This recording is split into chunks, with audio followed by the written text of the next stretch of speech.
एक अर्थशास्त्रज्ञ, नेता आणि सामाजिक विचारवंत, सोबतच डॉक्टर बाबासाहेब आंबेडकर एक शिक्षकही होते.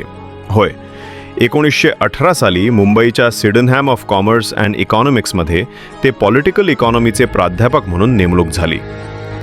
त्या काळात अस्पृश्य असलेला एखादा माणूस प्राध्यापक होऊ शकतो हीच गोष्ट समाजाला मान्य नव्हती. काही प्राध्यापकांनी तर उघडपणे विरोध केला. अशा जातीचा माणूस आमच्या कॉलेजमध्ये कसा शिकवणार? पण प्राचार्य ठाम उभे राहिले.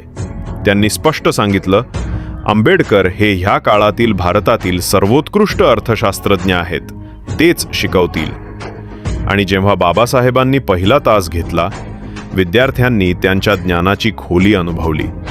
त्यांची शिकवण्याची पद्धत, स्पष्ट विचार यामुळे विद्यार्थी भारावून गेले.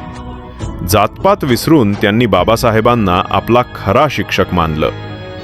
त्यांनी नेहमीच शिक्षणावर भर दिला आणि समाजाला सांगितलं, शिक्षण हे वाघिणीचे दूध आहे. जो कोणी पिणार तो गर्जना केल्याशिवाय राहणार नाही. नंतर अनेक विद्यार्थी म्हणाले, आंबेडकर आम्हाला केवळ इकॉनॉमिक्स शिकवत नव्हते, त्यांनी आम्हाला विचार करायला शिकवलं. मित्रांनो, हा होता डॉक्टर बाबासाहेब आंबेडकरांचा शिक्षक म्हणून प्रभाव. त्यांनी प्रचंड सामाजिक अडचणींवर मात करून केवळ ज्ञानच दिले नाही, तर विद्यार्थ्यांना विचारवंत बनवले.